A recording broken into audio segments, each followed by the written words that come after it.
Be me, investigative journalist for past 12 years. Spent years documenting inequality and writing pieces that matter. Not some fluff entertainment reporter. I do real work that changes minds. Portfolio filled with award-nominated long-form pieces about institutional power imbalances. Editors love my work because I always deliver compelling narratives backed by research. Readers trust me because I never just repeat talking points. I dig into the actual numbers. Wake up one morning with what I think is a brilliant idea. Going to create the definitive data-driven piece that shuts down every bad faith argument once and for all. Not an opinion piece, not an essay, but pure statistical analysis. We'll compile every relevant data point from official sources into one comprehensive database. Employment statistics, healthcare outcomes, economic mobility, criminal justice, everything. Then visualize it all so clearly that even the most willfully ignorant person cannot deny reality. Spend weeks drafting my research methodology. This will be my magnum opus, the piece that cements my reputation as a serious journalist who does serious work. Apply for grant funding from 3 different journalism foundations. All 3 approve within a month because my proposal is that solid. Total funding of $87,000 to spend the next year doing nothing but compiling and analyzing data. Hire 2 research assistants fresh out of their statistics programs. Neither of them particularly ideological, just number crunchers who know how to clean data sets. Perfect for what I need. Set up spreadsheets and databases. Create protocols for citation and verification. Every single data point will link back to its primary source. Government databases, peer-reviewed academic studies, NGO reports, international statistics. Nothing from advocacy organizations that might have bias. Only official institutional sources. Start with employment because that feels like the most obvious place to find clear disparities. Pull wage data from Bureau of Labor Statistics, covering past 40 years. Notice immediately that raw wage gap numbers are significant when you compare all men to all women. Exactly what I expected. This confirms everything. But research assistants suggest we should break it down by occupation, hours worked, experience level, education. Annoying but fine. More granular data makes the analysis more bulletproof against criticism.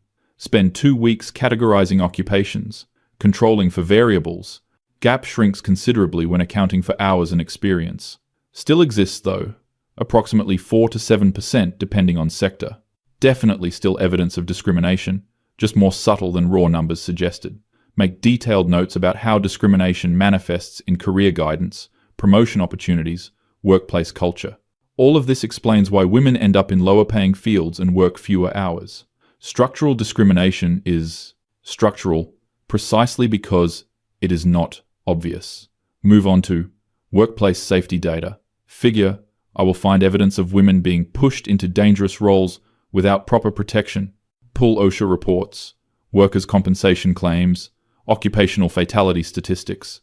Start entering numbers into my database. Notice something odd immediately. Workplace fatalities are like 90-something% men. Check my data entry. Must have made an error. No error. Numbers are correct. 4,679 workplace fatalities in most recent year. 4,547 were men. That is 97.2%. Check previous years to see if this was an anomaly. 2019, 93% men. 2018, 92.5% men. 2017, 93.4% men. Every single year going back decades shows the same pattern. Logging, fishing, roofing, construction, trucking, agriculture, all the most dangerous occupations are 95 to 99% male. Sit there staring at my screen for 20 minutes, trying to process this. Obviously, this is because of gender segregation in employment. Women are excluded from these high-paying, dangerous jobs. But wait, are these jobs actually high-paying? Check median wages for most dangerous occupations. Fishers, $28K annually. Loggers, $42K annually. Roofers, $43K annually. Most of these dangerous jobs pay below or barely above national median wage. These are not prestigious positions that women are being excluded from. These are jobs that nobody wants, and men are doing them and dying doing them. Feel uncomfortable tightness in chest. This is not what I expected to find, but it is just one data point. Make note of it and move on. Cannot draw conclusions from single category of data. Decide to look at homelessness next. Assume I will find that women with children are primary homeless demographic. Pull HUD point in time count data. 2022 count. 582,462 total homeless individuals. Breakdown by gender. 70.1% male. 408,257 men experiencing homelessness versus 174,205 women. Check unsheltered specifically, since that is most dangerous. Unsheltered homelessness is 70.4% male. Men are vastly overrepresented in people literally sleeping on streets. Check chronic homelessness category. 78% male. Sit back in my chair. Stare at ceiling. Research assistant asks if I am okay. Tell her I am fine, just tired. Spend next several days gathering homeless services data. Want to see if this is explained by more services being available to women. Find that yes, there are more shelter beds designated for women and children. Also, more addiction recovery programs that accept women. Also, more job training programs targeted to women. Also, more housing assistance programs for women. Make note, systemic support structures are designed to help women exit homelessness, but not men. Feel that uncomfortable tightness again. Push it down. Keep working. Move on to education statistics. This one, I am confident about. Everyone knows about Title IX and how much work went into creating equal educational access. Pull. Enrollment data from National Center for Education Statistics. 1970s. Data shows clear discrimination against women in higher education. Women were 43% of college students in 1970. Obvious evidence of systematic exclusion. Track forward through decades watching the gap close. 1980. Roughly equal. 1990. 55% women. 2000. 56% women. 2010. 57% women. 2020. 59.5% women. Currently 59.5% of college students are women. 40.5% are men. Look at completion rates. Women complete bachelor degrees at significantly higher rates than men. Check graduate education. Women are now 58.5% of graduate students. Earned 62.7% of associate degrees. Earned 57.4% of bachelor degrees. Earned 62.1% of master degrees. Men only exceed women in doctoral degrees, and even that gap is closing. Check racial breakdowns. Among black students, women are 64% of enrollment. Among Hispanic students, women are 56% of enrollment. The gender gap in education is worse for minority men. Sit there reading these statistics over and over. When exactly did the gap flip? Why did I not know it had flipped? Why is everyone still talking about girls being discouraged from education when boys are now the ones falling behind? Check reading and writing scores in K-12. Girls outperform boys at every grade level in reading and writing. Boys are diagnosed with learning disabilities at much higher rates. Boys are suspended and expelled at much higher rates. Boys drop out at higher rates. Feel like I am looking at data from an alternate universe. This cannot be correct. Spend entire day checking and rechecking sources. All data comes from Department of Education. Completely official. Numbers are accurate. Tell myself that educational achievement is only one measure. Men still control most positions of power in society. That is what actually matters. But then, why are boys falling behind in school and nobody seems to care? Decide to take weekend off from research. Need to clear my head. Go to farmer market. Get coffee. Try not to think about the data. See homeless man sitting outside coffee shop. Probably mid-30s. Sleeping bag and backpack. Asking for change. Give him $5. He thanks me. Says he is trying to get enough for a shelter bed. Tell him there are free shelters. He laughs bitterly. Says men's shelters are always full, and waiting lists are months long. Says he was on waiting list for transitional housing for 8 months before giving up. Walk away feeling sick. I've never really thought about it before, but now that I am paying attention, every homeless person I see is male. Spend rest of weekend noticing things I somehow never noticed before. Construction workers fixing road are all men. Garbage collectors are all men. Guy cleaning out sewage drain is male. Delivery drivers are mostly men. Late-night convenience store workers are mostly men.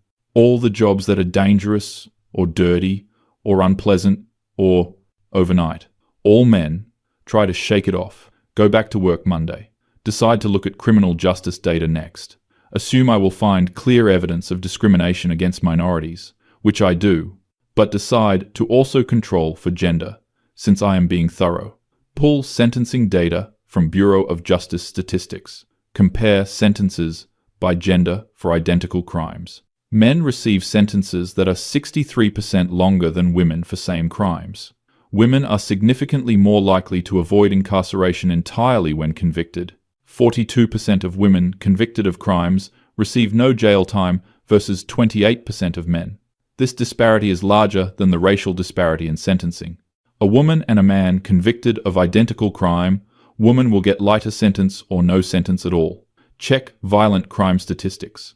Men are 78% of murder victims. Men are 71% of assault victims. Only crime, where women are majority of victims, is sexual assault and domestic violence. Check arrest rates. Men are 73% of arrests. Check incarceration. Men are 93% of prison population. Sit there staring at this number. 93%. Nearly entire prison system is men.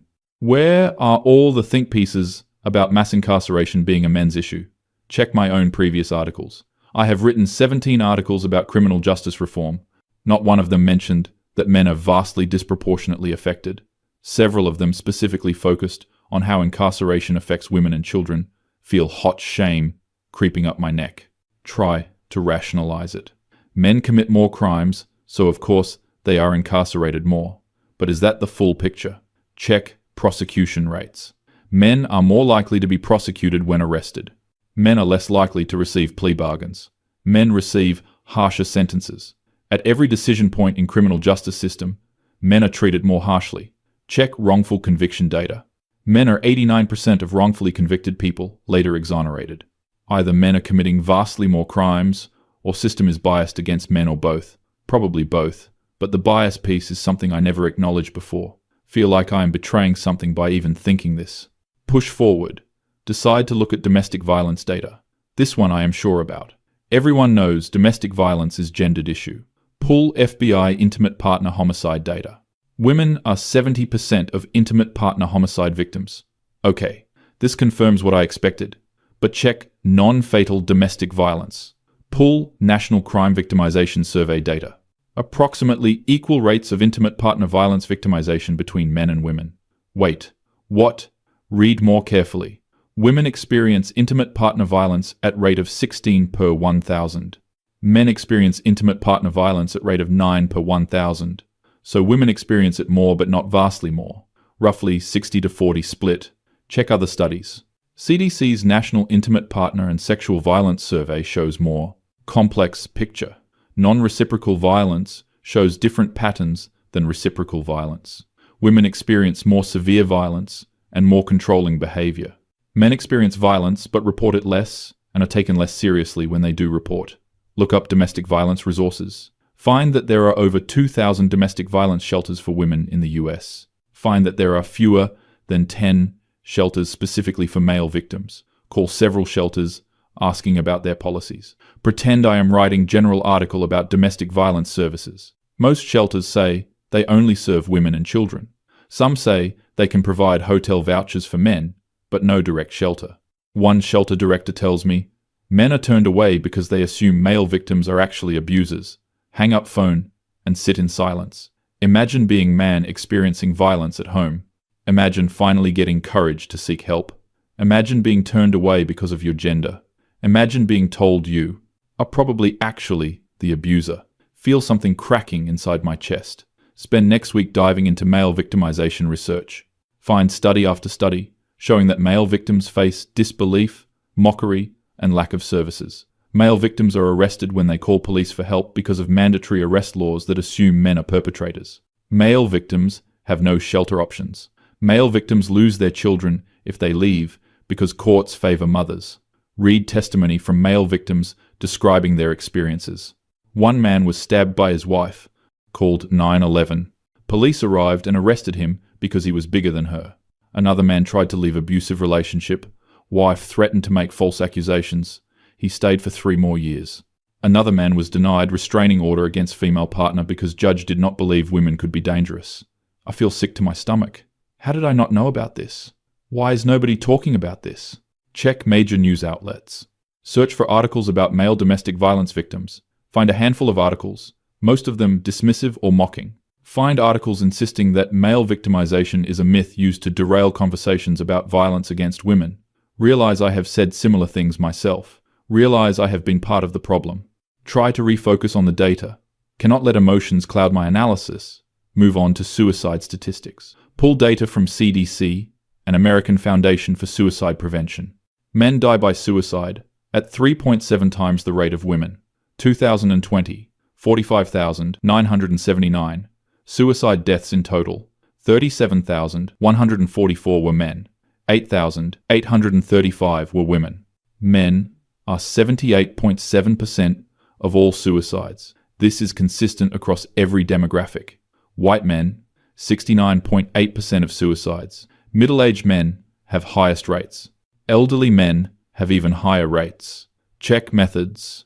Men use more lethal means, which explains higher completion rate. But why are men attempting suicide in ways that are more likely to succeed? Read research on suicidal intent. Men's attempts demonstrate higher intent to die. Check suicide attempts versus completions. Women attempt suicide more often, but men complete more often. This is sometimes cited as evidence that women suffer more. But men are actually dying. 37,000 men dying every year. Where are the national awareness campaigns? Where is the urgency? Check mental health treatment rates. Women seek mental health treatment at much higher rates than men. Men are less likely to be diagnosed with depression and anxiety. Is this because men experience less mental illness, or because men do not seek help, or because symptoms present differently? Read research on male depression. Symptoms in men include anger, irritability, substance abuse, reckless behavior. Traditional depression screening tools are designed around how women typically experience depression. Male depression is underdiagnosed because it does not look like female depression. Men are told to tough it out, to man up, to stop complaining. Men have fewer close friendships and weaker social support systems. Men are isolated and suffering and dying, and nobody is treating this like the crisis it is. Have to stop working, go to bathroom, cry for 20 minutes. Research assistant knocks on door, asks if I am okay. Tell her I am fine. I am not fine. Spend next month compiling everything else. Child custody outcomes. Mothers receive primary custody in 68 to 88% of cases, depending on state. Fathers who seek custody are less likely to receive it even when they are equally or more qualified. Parental leave policies. Women have federal protections. Men have almost nothing. Reproductive rights.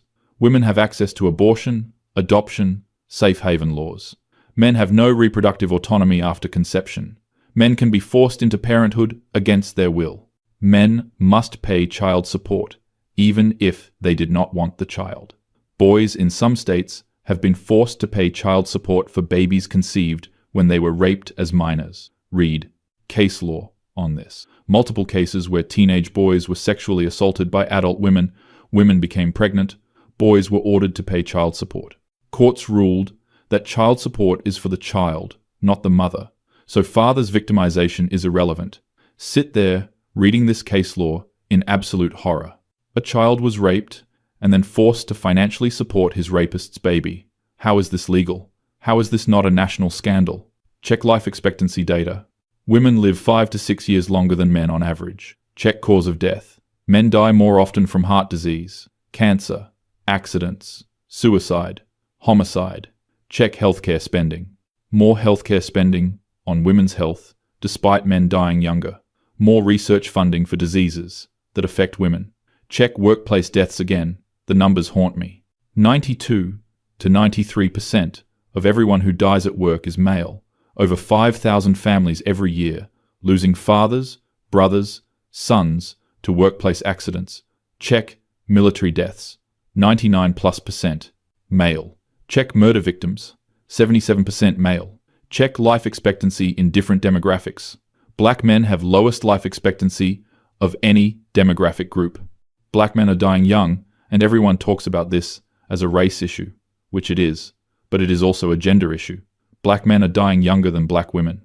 The intersection of race and gender creates unique vulnerabilities for men of color, but I have never once written about it that way.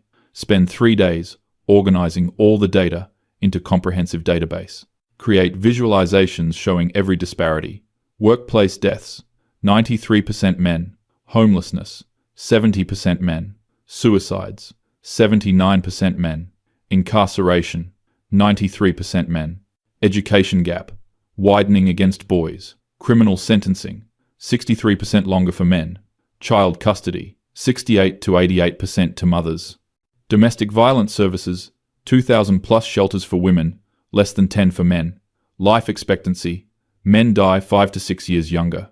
Sit back and look at what I have created. This is not what I set out to find. I wanted to create definitive proof of systematic advantages for men. Instead, I have created definitive proof of systematic disadvantages for men. I feel like my entire worldview is collapsing. Everything I have believed for my entire adult life, everything I have written, everything I have advocated for, was I wrong? No, cannot think like that. Women still face discrimination. That is real. Women are still underrepresented in positions of power. That is real. Women still deal with harassment and assault. That is real. But men are also suffering in ways I completely ignored. Men are dying more, being imprisoned more, killing themselves more, falling behind educationally. Both things are true simultaneously. Why did I think it had to be one or the other? Spend a week writing and rewriting my analysis, trying to be fair, trying to be honest, trying to acknowledge what the data shows without betraying everything I believe. This is the hardest thing I have ever written. Show draft to my research assistants. They both agree the data is accurate and the analysis is fair. One of them says, "This is the most important work I have ever done."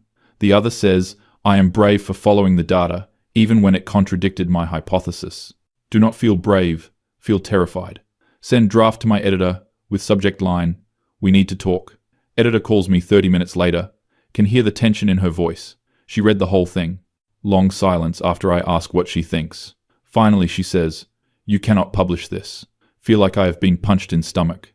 Ask why not, she says. Because it will be weaponized by bad actors. Says it will be used to undermine women's movements. Says it will damage my credibility and the publication's credibility. Says our readers do not want to hear this. Tell her the data is accurate, everything is sourced. She says she believes me, but that is not the point.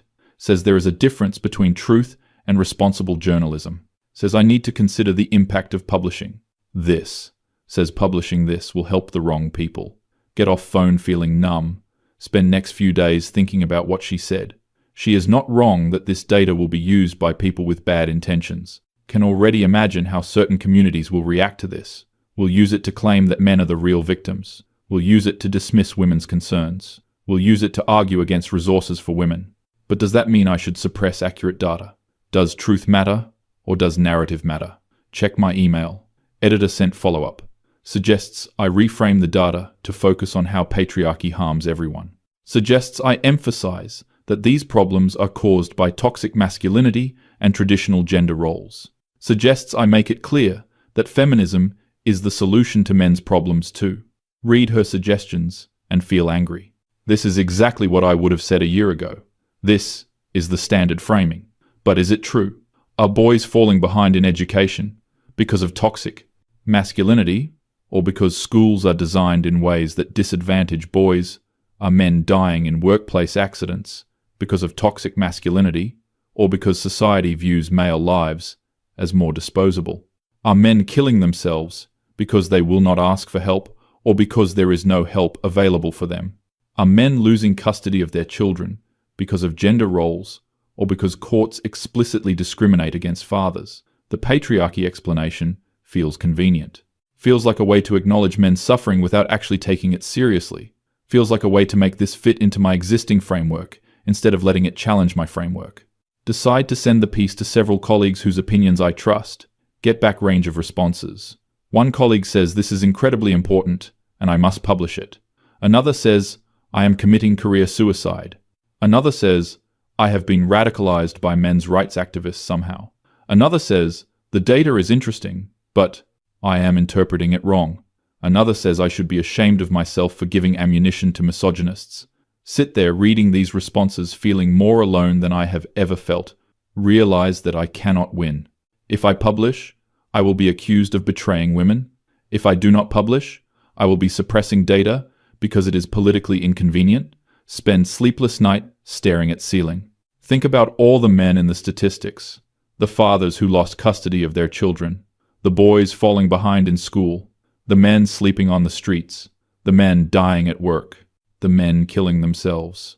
They are real people, not political abstractions. They deserve to have their suffering acknowledged.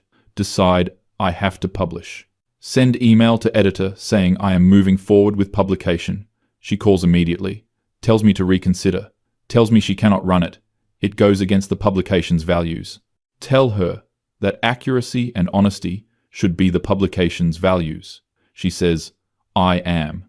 Being naive about how this will be received, says she is trying to protect me. Tell her I am going to publish it somewhere, even if she will not run it. She sighs, says, if I do that, our working relationship is probably over. Hang up and immediately feel panic. This publication has been my platform for 8 years. These are my colleagues, my community, my people. If I do this, I will lose all of it. Spend entire day paralyzed with indecision. Finally decide to test the waters before going nuclear. Post thread on my social media summarizing some of the findings. Frame it carefully. Emphasize that women still face discrimination too. Include all the caveats and qualifications. Post it and wait. Responses start coming in within minutes. The first few are supportive. People thanking me for bringing attention to these issues. Then the tide shifts. People I have known for years are quote tweeting me with incredulity. How dare I center men when women are still oppressed? This is men's rights. Activist propaganda. I have betrayed the movement. I am doing the work of the patriarchy. I have always been suspicious. This confirms it. Someone digs up old tweet from 6 years ago where I said something mildly controversial. Someone else posts screenshot of my follows, claims I am following problematic accounts. I follow 2,400 people, including journalists of all perspectives, but that does not matter. Within hours, there are thousands of replies. The ratio of negative to positive is about 10 to 1. Watch in real time as my mentions become completely unusable. People calling me a traitor, a gender traitor specifically. People saying I am a disgrace to journalism. People saying I should be fired. People tagging my publication demanding I be fired. One person tweets that I deserve whatever happens to me. Dozens of people agree with that sentiment. See some accounts I respect trying to defend me. They immediately get dogpiled too. Watch them delete their tweets defending me. Get text from colleague, what the hell did you do? Get email from another colleague, disappointed in you. Get call from friend, are you okay? What is happening? Tell her, I just posted some data from a research project. She says, I must have known how this would be received. She says, I should delete it. Tell her, the data is accurate. She says, that is not the point. Everyone keeps saying that is not the point. When did accuracy stop being the point in journalism? Publication's PR department calls. They want me to delete the thread and post apology. Tell them I will not apologize for posting accurate data. They say I am creating a liability for the publication. They say I am damaging the brand. Hang up on them. Check social media again. It is getting worse. Now there are articles being written about me. Not about the data, about me, my motivations, my background, my previous work. Someone finds out I dated a man in college who was in a fraternity. This is cited as evidence of internalized misogyny. Someone else notes that I do not have children. This is cited as evidence that I do not understand women's issues. The absolute irony of people using sexist tropes to attack me for posting data. But I cannot point out the irony without making it worse. Editor calls again. She is furious. Why did I post that without clearing it with her? Tell her it is my personal social media. She says, I represent the publication, whether I like it or not. Says, I need to delete everything and go silent for a while. Says, if I do not, they will have to make a statement distancing themselves from me. Tell her to do what she needs to do. Hang up. 30 minutes later, publication posts statement. The views expressed by our contributors on personal social media do not reflect the institutional perspective of this publication. Basically throwing me under the bus. Expect to feel devastated, but instead feel liberated. Fuck it. I have nothing to lose now. Spend next week finishing the full article. Make it as rigorous and well-sourced as anything I have ever written. Include all the data, all the citations, all the context. Acknowledge areas where women still face discrimination. Acknowledge complexity and nuance. But do not shy away from the central findings. Men are disadvantaged in numerous, measurable ways that are systematically ignored. Find independent publication willing to run it. Smaller platform, less prestigious, but they care about accuracy over narrative. Article goes live on a Tuesday morning. Within hours, it is the most read piece on the site. Responses are predictably mixed. People who already agreed with the premise are celebrating.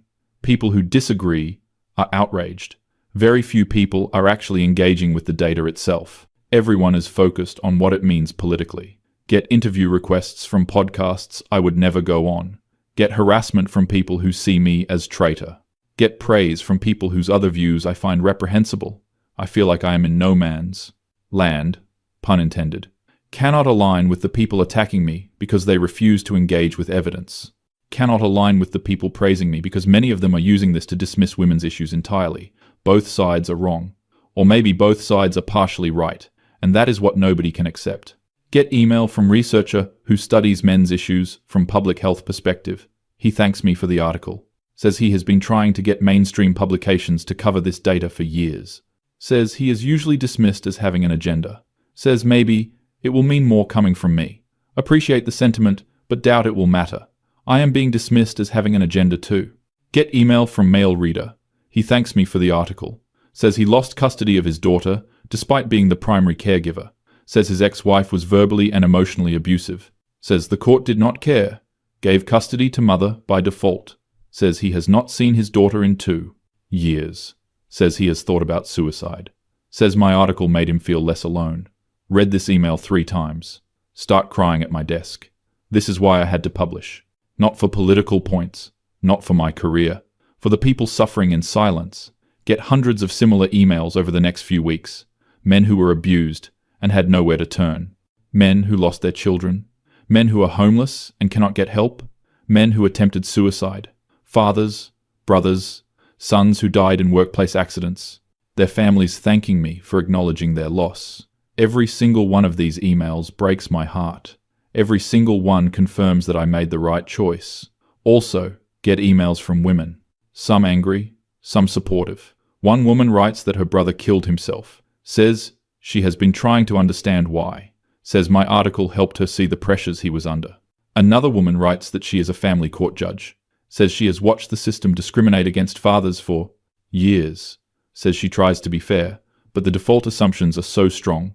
Says she is glad someone is finally talking about it. These emails matter more than the public response. Check my career prospects. Publication has not fired me, but has not assigned me any new pieces. I am effectively frozen out. Other outlets I have written for are not responding to pitches. Agent calls to say we should pause on the book proposal we were working on. Says publishers are spooked by the controversy. Says maybe in a year or 2 when things calm down. Realize I have been essentially blacklisted from mainstream progressive journalism. The community I spent 12 years building relationships in has turned on me. Invitations to conferences are quietly rescinded. Group chats I was part of go silent when I post. Friends stop returning calls. Feel profound sense of loss. These were my people. This was my tribe. I believed we were united by commitment to truth and justice. Turns out we were united by commitment to specific narrative. When I deviated from the narrative, I became the enemy. Try to pitch the research to academic journals. Several express interest. Peer review process takes months. Finally get acceptance from Public Health Journal. Paper is published with full methodology and dataset available for review. This version is much more dry and technical than the journalism piece, but it is now part of the academic record. But other researchers start citing it, some to critique, some to build on. This is how it is supposed to work. Evidence, peer review, replication, debate. Get invited to speak at university, not gender studies department, public health department. Give talk presenting the data. Audience is respectful. Asks good questions. Several students come up after to thank me. One young man says he is studying to be a social worker. Says he wants to work with male victims of domestic violence. says there are almost no resources or training programs for this, says my work, has inspired him to focus on this gap. Feel proud for first time in months. Maybe some good will come from this after all. Check the broader landscape. My article has been cited in several policy briefs. One state is reviewing its domestic violence shelter funding to include services for men. Another state is looking at its child custody default assumptions. These are small changes, but they are something. Also see my work being cited in places I wish it were not. People using it to argue that feminism is a hate movement. People using it to claim that women are privileged and men are oppressed. People using it to dismiss any conversation about women's issues. This is exactly what I feared. But I cannot control how people use publicly available data. All I can control is whether I am honest about what the data shows. Think about where I am 1 year after starting this research. Career in mainstream journalism basically over. Relationships destroyed. Reputation in tatters among people whose respect I valued, but also data is published and available. Researchers are building on it. Some small policy changes are happening. Real people have told me I helped them feel less alone. Was it worth it? Honestly, do not know. Some days, I think I should have just published the expected findings. I would have been so easy to cherry-pick data that confirmed my hypothesis. Nobody would have questioned it. Would have won awards probably. Career would be thriving. Other days, I know I did the only thing I could do. The data was what it was. I could not unsee it. I could not pretend tens of thousands of men dying by suicide did not matter. I could not pretend boys falling behind in school did not matter. I could not pretend homeless men freezing to death did not matter. Their suffering was real, whether I acknowledged it or not. By acknowledging it, I lost my community, but gained my integrity. Sit at my desk, looking at all the data, one more time. 93% of workplace deaths. 70% of homeless population. 79% of suicides. 40% of college students. 93% of prisoners. These numbers represent millions of human beings. Sons, fathers, brothers, friends. People who deserve to have their suffering acknowledged regardless of their gender. People who deserve resources and support and compassion. Think about the man outside the coffee shop who could not get a shelter bed. Think about the reader who lost custody of his daughter. Think about the student who wants to be a social worker for male domestic violence victims. Think about all the men who died at work this year, whose deaths will barely be mentioned. Think about my own father, who worked dangerous jobs his whole life to support us. How did I spend my entire career advocating for equality while ignoring half the population? How did entire progressive movement become so focused on one type of injustice that we became blind to others? When did we decide that? Suffering only matters if it fits our political framework. Do not have answers to these questions, just have the data. And the data does not care about my politics, or my career, or my ideology. The data just is. Men are dying more, killing themselves more, being imprisoned more, falling behind educationally, losing their children, sleeping on streets, working the most dangerous jobs. These are facts. What we do with these facts is a choice. I chose to publish them, even though it cost me everything. Even now, knowing the cost, I would make the same choice. Because journalism is supposed to be about truth, and the truth is that I was wrong about a lot of things. The truth is that gender inequality cuts both ways. The truth is that men are suffering in ways that are systematically ignored. The truth is that I spent years contributing to that ignorance. The truth is uncomfortable and complicated and does not fit into neat political narratives. But it is still the truth, and that has to matter. It has to.